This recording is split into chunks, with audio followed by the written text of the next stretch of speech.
Hello friends, मैं हूं आमिर और मैं आपको पढ़ाऊंगा बीएससी सेकेंड ईयर के लिए मैथमेटिक्स।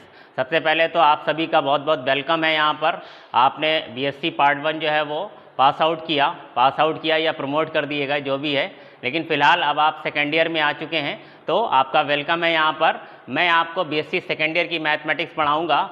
सेकेंड ईयर में आपके 3 पेपर्स हैं। फर्स्ट पेपर आपका रहेगा linear algebra and matrices, second paper जो है वो है differential equation and integral transform, और थर्ड पेपर है मैकेनिक्स। लेकिन मैं स्टार्ट करूंगा सेकेंड पेपर से। सेकेंड पेपर यानी कि डिफरेंशियल इक्वेशन से। डिफरेंशियल इक्वेशन से स्टार्ट करने का मतलब मेरा मोटिव सिर्फ इतना है कि आप डिफरेंशियल इक्वेशन से फैमिलियर हैं, आपने 12th क्लास में डिफरेंशियल इक्वेशन पढ़ रखी है। वहाँ पर हालांकि आपको सिर्फ 4 टाइप की डिफरेंशियल इक्वेशन पढ़ाई गई थी, लेकिन क्योंकि आप इसके बारे में अच्छे से जानते हैं, और दूसरी बात यह है कि ये पेपर थोड़ा सा ईजी होता है, कंपैरेटिवली ईजी होता है। सिलेबस इसमें थोड़ा ज़्यादा है लेकिन ये ईजी है, इसलिए मैं यहाँ से स्टार्ट करूँगा। और क्योंकि अभी हमारे ऑनलाइन क्लास स्टार्ट हुए हैं तो ऑनलाइन क्लास में थोड़ा सा समझने में और समझाने में वैसे ही बच्चों को दिक्कत आती है, क्योंकि हम फेस टू फेस आपको देख नहीं पाते, तो हमें भी इतना आइडिया नहीं होता है कि किसी बच्चे को कोई प्रॉब्लम हो रही है या नहीं हो रही है।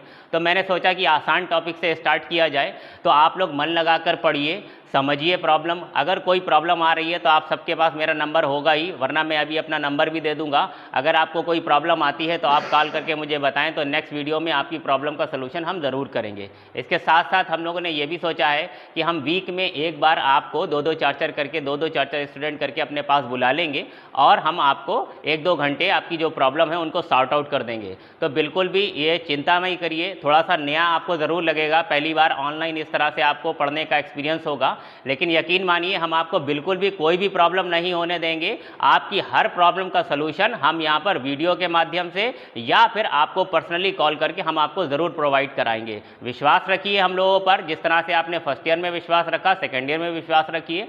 हम आपको सभी टाइप के क्वेश्चन, जितने भी इंपॉर्टेंट क्वेश्चन हैं सभी करवाएंगे, और आपको हम आपके टारगेट तक ज़रूर पहुँचाएंगे। तो फिलहाल आज हम शुरू करते हैं अपना सेकेंड पेपर का first chapter differential equation and integral transform का। इसमें हमें सबसे पहले ये समझना होगा कि डिफरेंशियल इक्वेशन क्या होती है। वैसे कि सेकेंड ईयर में आपने 12th क्लास में, सेकेंड ईयर से मतलब मेरा 12th से है, 12th क्लास में आपने डिफरेंशियल इक्वेशन के बारे में पढ़ा था, लेकिन फिर भी मैं एक थोड़ा सा समरी आपकी कर देता हूँ कि डिफरेंशियल इक्वेशन दरअसल क्या होती है। शॉर्ट में आपको समझा देता हूँ। देखिए, इक्वेशन हम समझते हैं, इक्वेशन क्या होती है। इक्वेशन में जब हम कोई दो चीज़ों को इक्वेट करते हैं, इक्वेट करने का मतलब बराबर कर देते हैं, ठीक है। जैसे कि जब भी मैं आपसे ये कहूँ कि ए किसके बराबर है, बी के बराबर है, तो मैं आपको बताना चाह रहा हूँ कि ये जो है वो इसके इक्वल है, तो इसका मतलब मैंने ए को इक्वेट कर दिया है बी के साथ, यानी कि ये क्या है, ये एक इक्वेशन है, ठीक है। अगर मैं ऐसा कहता हूँ कि 2x + 3 इज इक्वल टू 0, तो मैंने आपको क्या बताया है कि ये जो लेफ्ट हैंड साइड में इस तरफ को जो टर्म लिखा हुआ है ये बराबर है किसके, 0 के। मैंने बराबर का साइन लगा दिया, तो ये भी क्या है, एक इक्वेशन है। तो जब भी किसी एक चीज़ को किसी दूसरी चीज़ के इक्वल बताया जाता है तो वो क्या होती है, एक इक्वेशन होती है। और भी आसान भाषा में कहें तो जब कहीं इक्वल का साइन आ जाता है तो वो एक इक्वेशन होती है।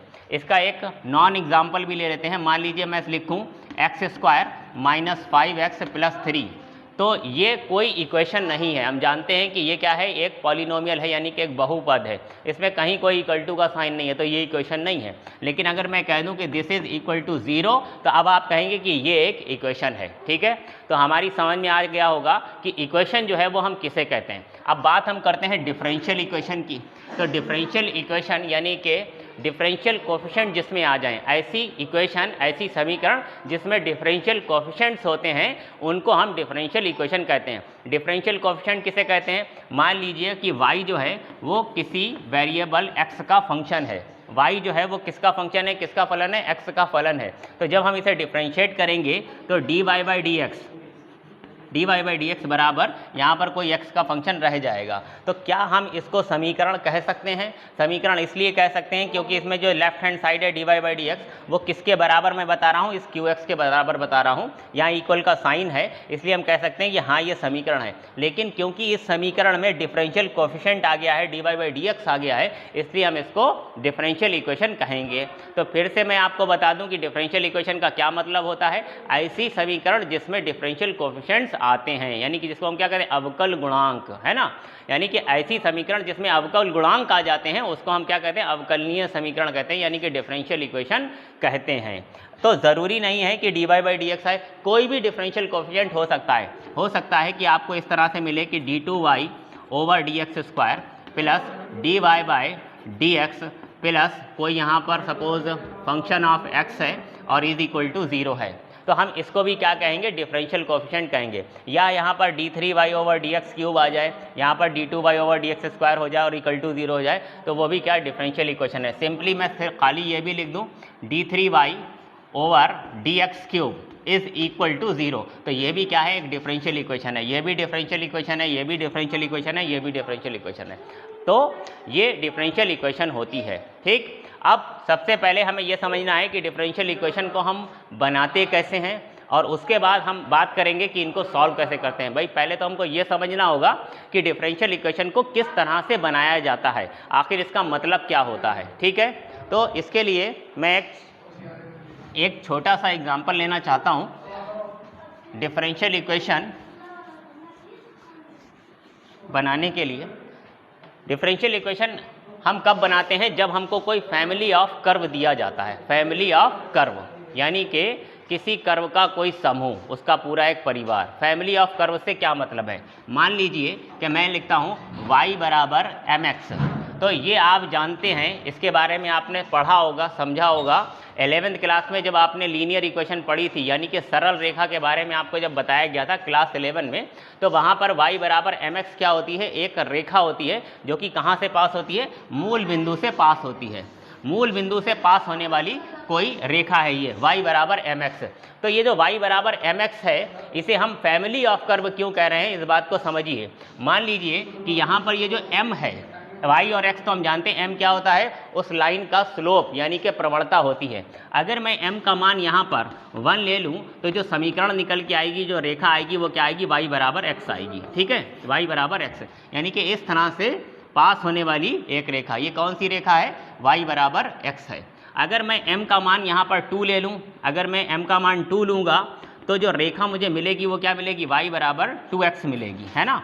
दूसरी समीकरण, अगर m का मान 2 ले लूँ तो y बराबर 2x मिलेगी। y बराबर 2x यानी इसका स्लोप थोड़ा सा ज़्यादा होगा उससे, तो इस तरह से सपोज ये वाली रेखा हो जाएगी। ये ऊपर वाली कौन सी हो गई, ये y बराबर 2x हो गई। इसी तरह से अगर मैं m का मान 3, 4, 5, 6 लेता जाऊँ तो यहाँ पर बहुत सारी समीकरणें हमको मिलती जाएंगी। सारी की सारी समीकरणें कैसी हैं, ये सारी सरल रेखाएं हैं, सारी की सारी कहाँ से पास हो रही हैं, मूल बिंदु से पास हो रही हैं। तो y बराबर 3x मिल जाएगा, y बराबर 4x मिल जाएगा, y बराबर 5x मिल जाएगा एंड सो ऑन। तो बहुत सारी रेखाएं हमको मिल जाएंगी और ये सारी रेखाएं कहाँ से पास हो रही हैं, मूल बिंदु से पास हो रही होंगी, है ना। इस तरह से भी होंगी, इस तरह से होंगी और बहुत सारी।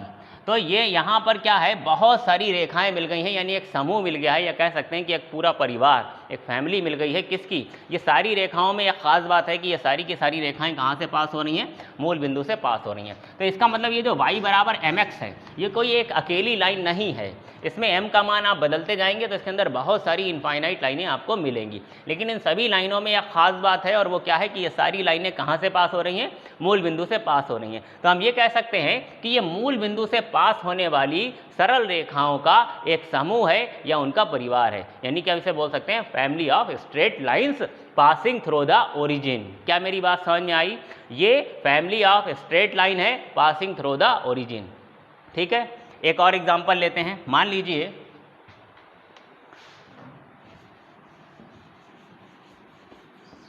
कि मैंने x square plus y square बराबर ए स्क्वायर लिया।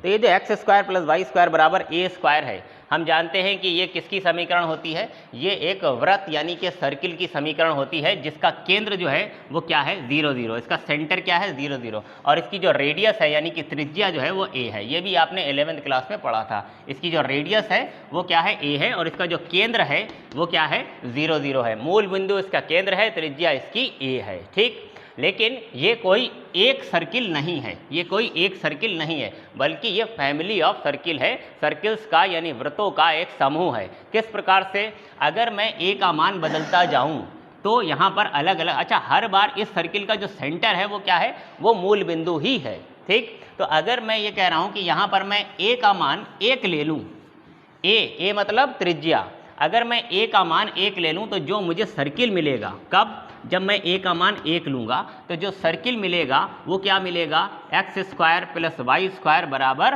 1 स्क्वायर मतलब 1। तो एक सर्किल यानी कि एक वृत्त मुझे मिल गया जिसका केंद्र क्या है 0 0 और इसकी त्रिज्या क्या है 1। ठीक है, तो अगर मैं इसको बनाऊं तो इसका केंद्र जो है वो क्या है 0 0 है और इसकी त्रिज्या जो है वो कितनी है 1 है। ठीक, ये यहाँ से लेकर यहाँ तक कितना 1, तो एक वृत्त हमको मिल गया।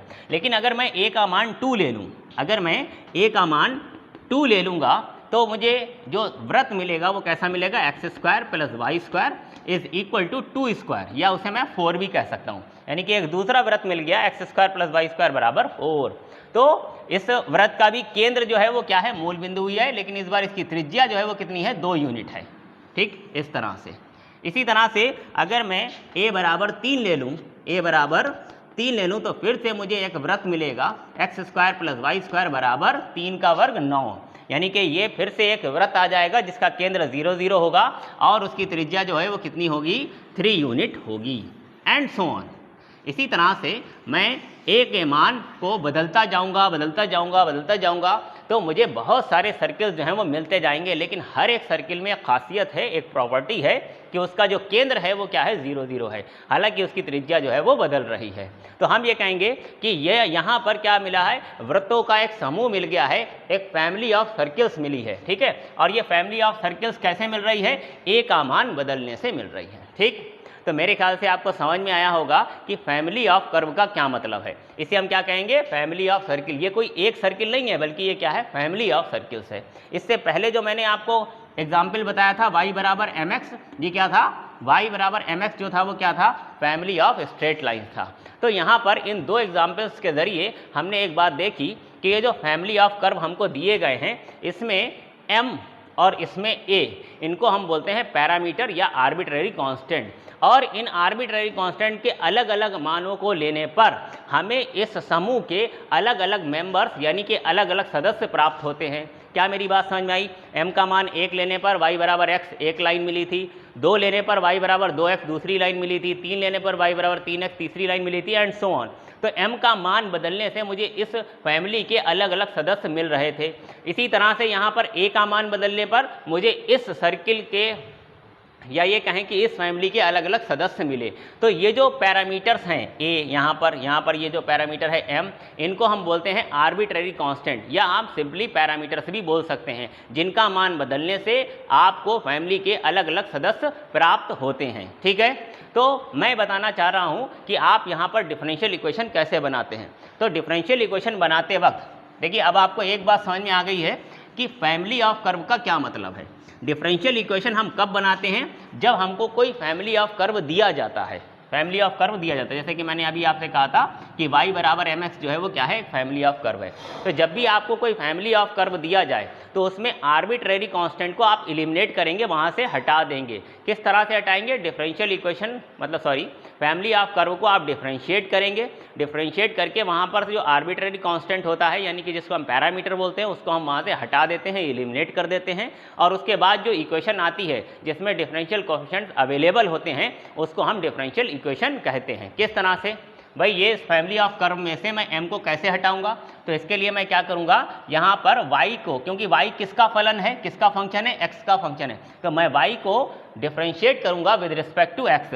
तो मैं इसको डिफरेंशिएट कर दूंगा विद रिस्पेक्ट टू x के रिस्पेक्ट में आप इसे डिफरेंशिएट करिए। जब मैं इसे x के रिस्पेक्ट में डिफरेंशिएट करूंगा तो मुझे क्या मिलेगा, dy बाई dx, और इधर मैं डिफरेंशिएट करूंगा तो m क्योंकि नियतांक है, कांस्टेंट है, तो m बचेगा और x का डिफरेंशिएशन तो 1 हो जाएगा। तो मेरे पास m की वैल्यू क्या आ गई है, dy by dx is equal to m। ठीक, अब मुझे क्योंकि m की वैल्यू मिल गई है और मैं क्या चाहता हूँ, m को हटाना चाहता हूँ, तो मैं अपनी इस इक्वेशन में, सपोज ये इक्वेशन नंबर 1 है, तो इसमें इक्वेशन नंबर 1 में मैं m की ये वैल्यू वापस पुट कर दूँ, तो अगर मैं इसको पुट करूँगा इक्वेशन 1 में, तो मुझे क्या मिलेगा, y बराबर m के प्लेस पर मैं क्या रखूँगा, dy बाई dx, और साथ में इसके क्या था, x था। तो मैं ये कहूँगा कि ये एक डिफरेंशियल इक्वेशन है, ये डिफरेंशियल इक्वेशन किसकी है? Family of straight line passing through the origin. वो ओरिजिन यानी मूल बिंदु से पास होने वाला जो फैमिली ऑफ कर्व था, मूल बिंदु से पास होने वाली स्ट्रेट लाइंस की जो फैमिली थी, उसको डिफरेंशिएट करने पर जो डिफरेंशियल इक्वेशन बनी है वो क्या बनी है? y बराबर dy by d x into x, या इसे मैं इस तरह भी लिख सकता था dy by d x is equals y upon x. तो ये हमारी डिफरेंशियल इक्वेशन आई है, ठीक है। इसी तरह से जो मैंने दूसरी, देखिए मैंने क्या किया था, पैरामीटर यानी कि आर्बिट्ररी कांस्टेंट जो था, आर्बिट्ररी कांस्टेंट यानी जो m था, इसको मैंने क्या कर दिया? हटा दिया। यहाँ पर कहीं कोई m नहीं है। इसको जब आप एलिमिनेट कर देंगे तो जो इक्वेशन आपको मिलती है जिसमें डिफरेंशियल कोएफिशिएंट होते हैं, उस इक्वेशन को हम क्या कहते हैं? डिफरेंशियल इक्वेशन कहते हैं, ठीक। इसी तरह से जो मैंने सेकंड एग्जांपल लिया, सेकंड एग्जांपल अभी मैंने क्या लिया था? X square plus y square is equal to a square. X square plus y square is equal to a square. यहाँ पर आर्बिट्ररी कांस्टेंट क्या है? ए है। तो अगर मैं इसको डिफरेंशिएट करूँ और यहाँ से ए को एलिमिनेट कर दूँ तो जो इक्वेशन मेरे पास आएगी उसे मैं डिफरेंशियल इक्वेशन कहूँगा इस फैमिली ऑफ सर्किल के लिए, ठीक है। तो चलिए इसे डिफरेंशिएट करते हैं। डिफरेंशिएट किसके रिस्पेक्ट में करेंगे? With respect to x. Differentiate with respect to x. तो अगर मैं इसे एक्स के रिस्पेक्ट में डिफरेंशिएट करूँ तो एक्स स्क्वायर का डिफरेंशिएशन कितना आ जाएगा? 2x। वाई स्क्वायर का डिफरेंशिएशन कितना आएगा? 2y dy by d x is equal to a square, क्योंकि ए तो कांस्टेंट है तो ए स्क्वायर का डिफरेंशिएशन क्या हो जाएगा? 0 हो जाएगा। यहाँ से अगर मैं देखूँ तो dy बाई डी एक्स कितना आ जाएगा? देखिए ये 2x राइट में आएगा तो माइनस का 2x आएगा और डिवाइड करेंगे 2y से तो मेरे पास क्या आ जाएगा? माइनस x अपॉन वाई, ठीक है। तो फिर से यहाँ पर मेरे पास एक डिफरेंशियल इक्वेशन आ गई जिसमें कोई आर्बिट्ररी कांस्टेंट नहीं है, तो ये डिफरेंशियल इक्वेशन हो जाएगी किसके लिए? फैमिली ऑफ सर्किल्स के लिए, ठीक है। तो एक मोटी मोटी बात यह है कि जब आपको फैमिली ऑफ कर्व दिया जाता है तो फैमिली ऑफ कर्व हम देख के कैसे पहचानते हैं? उसमें कोई ना कोई आर्बिट्ररी कांस्टेंट, एक या दो हो सकते हैं या तीन हो सकते हैं या इससे ज़्यादा भी हो सकते हैं। कहने का मतलब है कि आपको जब फैमिली ऑफ कर्व दिया जाता है तो उसमें कुछ आर्बिट्ररी कांस्टेंट होते हैं जिनको हम पैरामीटर्स भी बोलते हैं। तो इन आर्बिट्ररी कांस्टेंट को हम डिफरेंशिएशन के माध्यम से डिफरेंशिएट करके उस इक्वेशन को, उन आर्बिट्ररी कांस्टेंट को वहाँ से हटाते हैं। किसी भी तरीके से आप हटाइए, चाहे आप वो कैंसिल कर रहे हैं एलिमिनेशन मेथड से, चाहे आप वैल्यू निकाल कर पुट कर रहे हैं या डिफरेंशिएट करके ऑटोमेटिक वहाँ से जो है वो आर्बिट्ररी कांस्टेंट एलिमिनेट हो रहा है, तो किसी भी तरीके से आपको क्या करना है? उस आर्बिट्ररी कांस्टेंट को वहाँ से एलिमिनेट कर देना है, ठीक है। तो जो इक्वेशन आपके पास बचती है वही डिफरेंशियल इक्वेशन होती है। एक बात आपको याद रखना है कि अगर फैमिली ऑफ कर्व में आर्बिट्ररी कांस्टेंट एक है तो आप सिर्फ एक ही बार डिफरेंशिएट करेंगे और आपकी डिफरेंशियल इक्वेशन आ जाएगी। अगर आर्बिट्ररी कांस्टेंट जो है वो दो हैं तो आपको दो बार डिफरेंशिएट करना पड़ेगा, यानी कि जो डिफरेंशियल कोएफिशिएंट आएगा उसमें d2y over D x square यानी कि सेकेंड ऑर्डर का डिफरेंशियल कोएफिशिएंट आना ज़रूरी है। अगर तीन आर्बिट्ररी कांस्टेंट है तो उनको एलिमिनेट करने के लिए आपको तीन बार डिफरेंशिएट करना होगा। फॉर एग्जाम्पल, एक एग्जाम्पल मैं और लेकर के आपको समझाता हूँ। मान लीजिए कि मैं एक स्ट्रेट लाइन ही ले रहा हूँ, y equal to m x plus c, y बराबर एम एक्स प्लस सी। तो अगर हम इसे यहाँ पर ध्यान से देखें तो यहाँ पर दो आर्बिट्ररी कांस्टेंट हैं, एक क्या है ए एम और दूसरा क्या है सी, है ना। तो अगर मैं इस फैमिली ऑफ स्ट्रेट लाइन, ये भी स्ट्रेट लाइन ही है लेकिन यहाँ पर सी जो होता है वो क्या होता है? वो होता है intercept on the y axis, यानी कि वाई एक्स पर कटा अंतःखंड। अगर मैं इसका ग्राफ बनाऊँ तो ये लाइन कुछ इस तरह से होगी, ठीक है। तो यहाँ पर इस लाइन का जो स्लोप है वो कितना है? इसका जो प्रवणता है वो कितनी है? m। और ये जो c है ये क्या बताता है? ये y अक्ष पर इसने जो अंतःखंड काटा है वो होता है c, इस तरह से। तो अगर मैं m और c का मान बदलता जाऊँ, m और c का मान अलग अलग लेता जाऊँ, मान लीजिए m ले लिया 1, c ले लिया 1, तो पहली रेखा मुझे क्या मिलेगी? x plus 1। और m ले लिया, m मैंने 1 से 2 कर दिया और c को 1 ही रखा तो दूसरी लाइन मिलेगी वो क्या मिलेगी? y equal to 2x plus 1 मिलेगी। फिर मैंने c को भी बदल दिया तो क्या हो जाएगा? सपोज c2 ले लिया तो ये हो जाएगा y equal to 2x plus 2 and so on. कहने का मतलब ये यहाँ पर m और c दोनों के मान बदलने से लाइन जो है वो बदलती जाएगी, अलग अलग लाइन्स आएंगी। तो यहाँ पर दो आर्बिट्ररी कांस्टेंट है m और c, और अगर मैं इसकी डिफरेंशियल इक्वेशन बनाना चाहता हूँ तो मुझे इसे डिफरेंशिएट करना होगा और इसके दोनों डिफरेंशियल कोएफिशिएंट्स को यहाँ से एलिमिनेट करना होगा। क्योंकि यहाँ पर दो आर्बिट्ररी कांस्टेंट हैं तो मुझे इसे दो बार डिफरेंशिएट करना होगा, ठीक है। तो चलिए इसे हम डिफरेंशिएट करते हैं। अगर मैं इसे x के रिस्पेक्ट में डिफरेंशिएट करूँ, differentiate with respect to x। अगर मैं इसे x के रिस्पेक्ट में डिफ्रेंशिएट करूंगा तो मुझे क्या मिलेगा, dy by dx is equals to mx को अगर मैं डिफ्रेंशिएट करूं तो देखिए यहाँ पर आ जाएगा m, x का डिफ्रेंशिएशन 1 हो जाएगा और प्लस c का डिफ्रेंशिएशन क्या आ जाएगा 0। तो मेरे पास dy बाई dx जो है वो m आ गया है। अब मैं एक काम ये कर सकता हूँ कि मैं m की वैल्यू यहाँ पुट करूँ और इसे दोबारा डिफ्रेंशिएट करूँ, क्योंकि c को एलिमिनेट करने के लिए मुझे दोबारा डिफ्रेंशिएट करना पड़ेगा, या मैं इसको भी दोबारा डिफ्रेंशिएट कर सकता हूँ। अभी देखिए अगर मैंने इसको एक बार डिफ्रेंशिएट किया तो मेरे पास dy by dx equal to m आया, m एलिमिनेट नहीं हुआ, c तो एलिमिनेट हो गया। तो मैं क्या करूँगा, इसे दोबारा डिफ्रेंशिएट करूँगा। अगर मैं इसको दोबारा डिफ्रेंशिएट करूँगा तो मुझे क्या मिलेगा, d2y ओवर dx स्क्वायर। इसको दोबारा डिफ्रेंशिएट करेंगे तो d2y ओवर dx स्क्वायर आ जाएगा और m को दोबारा डिफ्रेंशिएट करेंगे तो क्या आ जाएगा 0। तो मेरे पास जो डिफरेंशियल इक्वेशन आ गई है that is d2y over dx square is equal to 0। ठीक है, क्योंकि यहाँ पर कितने आर्बिट्रेरी कांस्टेंट थे, 2, इसलिए मुझे कितनी बार डिफ्रेंशिएट करना पड़ा, 2 बार। अब कोई बच्चा ये सोचे कि सर जैसे पिछली वाली एग्जाम्पल में आपने m की वैल्यू निकाली थी dy बाई dx और वो वापस यहाँ पुट करी थी और उसके बाद आपने कहा था कि वो डिफरेंशियल इक्वेशन है, अगर उसी तरह से मैं करूं यानी कि m की ये वैल्यू उठा करके यहाँ पुट कर दूं तब भी आप दोबारा डिफरेंशिएट करेंगे, c एलिमिनेट होगा और डिफरेंशियल इक्वेशन यही आएगी। देखिए कैसे, अगर मैं यहाँ पर इसको डायरेक्ट दोबारा डिफरेंशिएट ना करता और मैं m की ये वैल्यू मैं यहाँ से दोबारा डिफरेंशिएट ना करता, अगर मैं ये ना करता तो मैं क्या करता, m की value dy by dx equation number 1 में पहले पुट करता। अगर मैं पुट करता तो मुझे क्या मिलता, y बराबर m के प्लेस पर मैं क्या रख देता, dy बाई dx m के प्लेस पर रख दिया तो साथ में क्या रहेगा यहाँ पर x और प्लस c। अब क्योंकि एक आर्बिट्ररी कांस्टेंट m जो है वो एलिमिनेट हो चुका है, लेकिन दूसरा वाला आर्बिट्ररी कांस्टेंट c जो है वो अभी भी यहाँ पर है और इसको एलिमिनेट करने के लिए मुझे एक बार और डिफरेंशिएट करना पड़ेगा। तो अगर मैं दोबारा इसको डिफरेंशिएट करूँ तो y का डिफरेंशिएशन क्या आएगा, dy by dx is equals to, इसे मैं दोबारा डिफरेंशिएट करूँ तो मुझको क्या मिलेगा, d2y ओवर dx स्क्वायर। ठीक है, x को मैंने छोड़ दिया है ना, इसमें तो प्रोडक्ट रूल लगेगा, ये पहला फंक्शन और ये दूसरा function, first function and second function. तो मैंने dy बाई dx को डिफरेंशिएट किया तो d2y ओवर dx स्क्वायर आ गया, x को छोड़ दिया, प्लस अब की बार क्या करेंगे, dy बाई dx को हम छोड़ देंगे, dy बाई dx को छोड़ देंगे और x को डिफरेंशिएट करेंगे तो इसका डिफरेंशिएशन कितना आ जाएगा, 1। ठीक है, प्रोडक्ट रूल लगाया, पहले को डिफरेंशिएट किया दूसरे को छोड़ा, प्लस दूसरे को छोड़ा पहले को डिफरेंशिएट किया, सॉरी पहले को छोड़ा दूसरे को डिफरेंशिएट और प्लस c का डिफरेंशिएशन कितना आ जाएगा, 0। ठीक है भाई, तो आप ध्यान से देखिए ये क्या है dy बाई dx और ये क्या है dy बाई dx इंटू 1, यानी कि ये भी तो dy बाई dx ही है, तो इससे मैं इसको काट दूंगा। तो मेरे पास जो बचा वो क्या बचा, इधर तो 0 हो गया और इधर क्या हो गया, x d2y over dx square बराबर 0। अब इस x को मैं राइट में भेज सकता हूँ क्योंकि यहाँ पर 0, तो 0 डिवाइड बाई x क्या आ जाएगा, 0। तो d2y ओवर dx स्क्वायर मेरे पास कितना आ गया, 0 आ गया। ठीक है, तो अगर मैं इस तरह से करूंगा तब भी मेरी डिफरेंशियल इक्वेशन क्या आएगी, d2y over dx square is equal to 0 आएगी।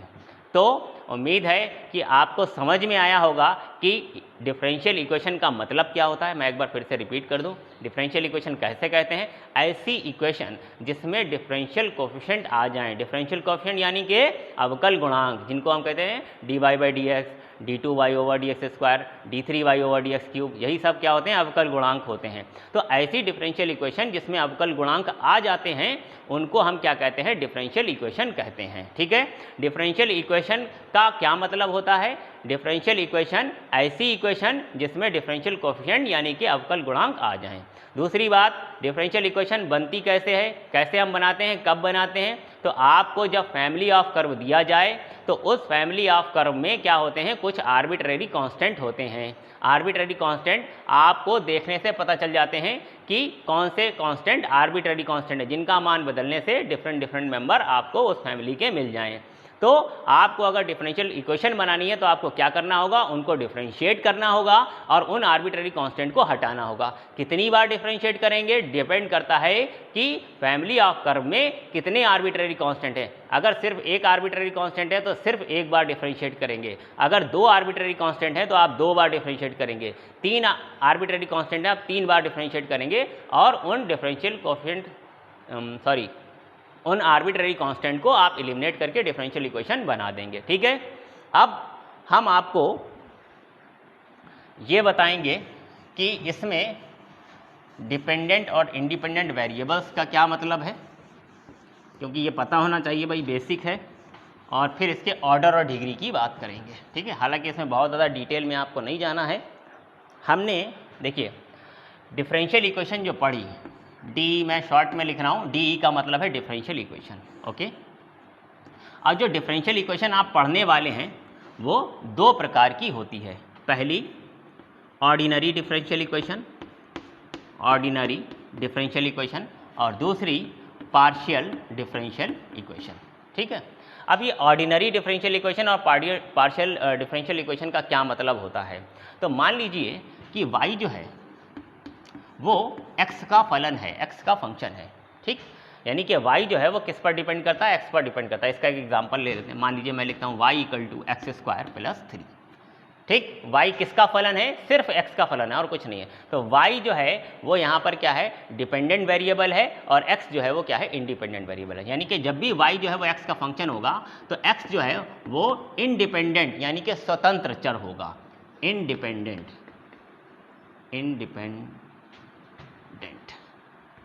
वेरिएबल, ठीक है। और y जो है वो क्या होगा, ये होगा dependent variable, dependent variable. Independent variable यानी कि स्वतंत्र चर, डिपेंडेंट वेरिएबल यानी कि परतंत्र चर, है ना। तो y जो है वो डिपेंडेंट वेरिएबल है और x जो है वो इंडिपेंडेंट वेरिएबल है। तो अगर y जो है वो सिर्फ और सिर्फ एक ही वेरिएबल का फलन हो, y कितने वेरिएबल्स का फलन है, एक ही वेरिएबल है ना, यहाँ पर x सिर्फ एक ही है। तो अगर y जो है वो सिर्फ x पर निर्भर करता है, तो जब आप y को डिफरेंशिएट करेंगे तो आप उसे x के रेस्पेक्ट में करेंगे, है ना। तो ये जो है वो टोटल डिफरेंशिएशन हो जाता है एक ही बार में कंप्लीट। इसमें कुछ हमें पार्शियली नहीं करना पड़ता है, क्योंकि y सिर्फ और सिर्फ x पर डिपेंड करता है। तो हम सीधे सीधे इसे x के रेस्पेक्ट में डिफरेंशिएट करते हैं और उसे हम लिखते हैं dy/dx से। तो ऐसी इक्वेशन जिसमें dy/dx आता है वो कौन सी होती हैं, ऑर्डिनरी डिफरेंशियल इक्वेशन होती हैं। यानी कि इसमें आपको क्या मिलता है, dy/dx मिलता है, या d2y/dx² वाले कोफिशिएंट आते हैं, या d3y/dx³ के अवकल गुणांक आते हैं। इस तरह से जो आते हैं तो वो जो उससे जो भी इक्वेशंस बनती हैं वो कैसी होती हैं, वो ऑर्डिनरी डिफरेंशियल इक्वेशंस कहलाती हैं। अब बात करते हैं पार्शियल डिफरेंशियल इक्वेशन, ये कब बनती है और इसे हम कैसे डिनोट करते हैं। तो मान लीजिए कि y जो है, अभी मैंने बताया था कि y किसका फंक्शन है, x का फंक्शन है। अब मैं ये कह रहा हूँ कि मान लीजिए y जो है वो दो वेरिएबल हैं अलग अलग, एक x और एक t, इन दोनों का फलन है, इन दोनों का फंक्शन है। फॉर एग्जांपल मान लीजिए मैं y लिखूँ x² plus t² minus 2xt। तो y जो है वो किस किस पर निर्भर करता है, x और t। यहाँ पर x और t दोनों क्या है, वेरिएबल्स हैं। तो y किस पर निर्भर करता है, x पर भी निर्भर करता है और t पर भी निर्भर करता है। x और t के मान यहाँ बदलेंगे हम तो y का मान बदलता जाएगा। तो y किस पर डिपेंड करता है, किस पर निर्भर करता है, x और t पर निर्भर करता है, ठीक है। तो मैं कहूँगा कि y किसका फलन है, किसका फंक्शन है, x और t दोनों का फंक्शन है, दोनों का फलन है। तो यहाँ पर इंडिपेंडेंट वेरिएबल कितने हैं, दो। ये वाले दो वेरिएबल्स हैं ना, ये दोनों वेरिएबल्स कहते हैं इंडिपेंडेंट। तो दो इंडिपेंडेंट वेरिएबल हैं और ये y जो है एक डिपेंडेंट वेरिएबल है। तो अगर मैं यहाँ पर y को डिफरेंशिएट करना चाहता हूँ x के रिस्पेक्ट में, तो आपने भी पढ़ा होगा, फर्स्ट ईयर में पढ़ा होगा, इससे पहले भी शायद 12th क्लास में भी थोड़ा बहुत आपको बताया गया हो इसके बारे में। नहीं, 12th में तो शायद नहीं बताया गया था, लेकिन बीएससी फर्स्ट ईयर में आपको बताया गया था कि अगर y जो है वो एक से ज़्यादा चरों का फलन हो, यानी कि यहाँ पर कितने देखिए चर हैं, x और t, दो चर हो गए। तो y जो है वो दो चरों का फलन है, 3 का भी हो सकता है, 4 का, 10 का, मतलब दो से ज़्यादा, एक से ज़्यादा फलन अगर आ जाएँ, वेरिएबल आ जाएँ। तो अगर मैं y को अब डिफरेंशिएट करना चाहता हूँ विद रिस्पेक्ट टू x, तो मैं इसे पार्शली करूंगा। पार्शली करने का मतलब आपको t को होल्ड करना पड़ेगा, उसे कांस्टेंट मानना पड़ेगा। t को थोड़ी देर के लिए क्या करना पड़ेगा, कांस्टेंट करना पड़ेगा। जब आप t को कांस्टेंट करेंगे तभी आप y को x के रेस्पेक्ट में डिफरेंशिएट कर पाएंगे। तो जब मैंने t को रोक दिया और इसका डिफरेंशिएशन x के रेस्पेक्ट में किया, तो हम ये कहेंगे भाई ये तो आंशिक रूप से डिफरेंशिएशन हो रहा है क्योंकि मैंने t को रोक दिया है। तो ये जो है इसे मैं लिखता कैसा हूँ, लिखने का जो तरीका है, जो सिंबल है वो क्या है, वो है del y over del x। यानी ये बता रहा है कि y का डिफरेंशिएशन x के रेस्पेक्ट में डिफरेंशियल जो हुआ है वो आंशिक रूप से हुआ है, पार्शियल हुआ है। This is partial differential coefficient of y with respect to x। तो भाई जब हम t को कांस्टेंट करेंगे तो x के रेस्पेक्ट में कर देंगे, और जब t के रेस्पेक्ट में करना होगा y का डिफरेंशियल जो है वो मुझे t के रेस्पेक्ट में करना होगा, तो मैं क्या करूंगा, मैं x को कांस्टेंट कर दूंगा, मैं x को कांस्टेंट करूंगा और y का डिफरेंशियल कोएफिशिएंट t के रेस्पेक्ट में निकाल दूंगा। तो इस तरह से डिफरेंशियल कोएफिशिएंट जब आते हैं तो इनको हम कहते हैं आंशिक अवकलन गुणांक। ये क्या है, पार्शियल डिफरेंशियल कोएफिशिएंट्स हैं। तो अगर इक्वेशन जो हमारे पास है, डिफरेंशियल इक्वेशन जो है वो इस तरह से पार्शियल डिफरेंशियल कोएफिशिएंट की फॉर्म में है, तो उसे हम क्या कहेंगे, पार्शियल डिफरेंशियल इक्वेशन कहेंगे। यानी कि पार्शियल डिफरेंशियल इक्वेशन के एग्जांपल क्या हो सकते हैं, d2y over dx² is equal to 0, या मैं ये कहूँ कि del y by del x plus del y over del t is equals to function of x। तो ये किसका एग्जाम्पल है, ये पार्शियल डिफरेंशियल इक्वेशन का एग्जाम्पल है। जाहिर सी बात है कि इन्हें पहचानने के लिए बहुत ज़्यादा मेहनत नहीं करनी है। जहाँ पर dy by dx, d2y over dx² या d3y ओवर dx³ आए वो ऑर्डिनरी, और जहाँ पर ऐसा पार्शियल आ जाए उसे हम पार्शियल डिफरेंशियल इक्वेशन कहते हैं। ठीक है, अब बात करते हैं हम इसके ऑर्डर और डिग्री की। किसके, डिफरेंशियल इक्वेशन के ऑर्डर और डिग्री की। ठीक, तो ऑर्डर से क्या मतलब है, अगर किसी डिफरेंशियल इक्वेशन में जो अवकल गुणांक आया है वो सिर्फ एक ही बार डिफरेंशिएट हुआ है, सिर्फ dy बाई dx है। मान लीजिए कि मैं एक, इसमें देखिए बहुत ज़्यादा आपको डिटेल में नहीं जाना है, ठीक है, बस थोड़ा सा समझ लेना है क्योंकि इससे कोई आपको क्वेश्चन नहीं मिलने वाला है। ऑर्डर ऑफ डिफरेंशियल इक्वेशन, लेकिन पता होना चाहिए कि ऑर्डर का क्या मतलब होता है। तो मान लीजिए कि मैंने एक इक्वेशन लिए लिख रखी है, dy by dx plus q of x is equal to 0, और एक इक्वेशन मैंने ये ली हुई है d2y over dx² plus dy by dx और plus x is equal to 0, कुछ इस तरह से। तो देखिए यहाँ पर जो डिफरेंशियल इक्वेशन है, क्या ये डिफरेंशियल इक्वेशन है, यस इट इज़। यहाँ पर इक्वल का साइन है तो ये इक्वेशन है, और इसमें डिफरेंशियल कोएफिशिएंट आ गए हैं तो ये डिफरेंशियल इक्वेशन है। लेकिन ये जो डिफरेंशियल इक्वेशन है इसमें जो डिफरेंशियल कोएफिशिएंट जो हमारा है, इसमें देखिए कितनी बार डिफरेंशिएशन हुआ, सिर्फ एक बार डिफरेंशिएशन, y का डिफरेंशिएशन सिर्फ एक बार हुआ dy बाई dx। ठीक है, तो इसका ऑर्डर जो है वो क्या है, 1 है। यानी कि ऑर्डर हम किससे देखते हैं कि कितनी बार डिफरेंशिएशन हुआ है। तो यहाँ पर मैक्सिमम एक ही बार डिफरेंशिएशन हुआ है, तो इसका ऑर्डर जो है, ऑर्डर वो कितना है, 1 है। यहाँ पर इस डिफरेंशियल इक्वेशन को देखें तो जो मैक्सिमम हमको डिफरेंशिएशन दिखाई दे रहा है वो क्या है, 2 बार, है ना।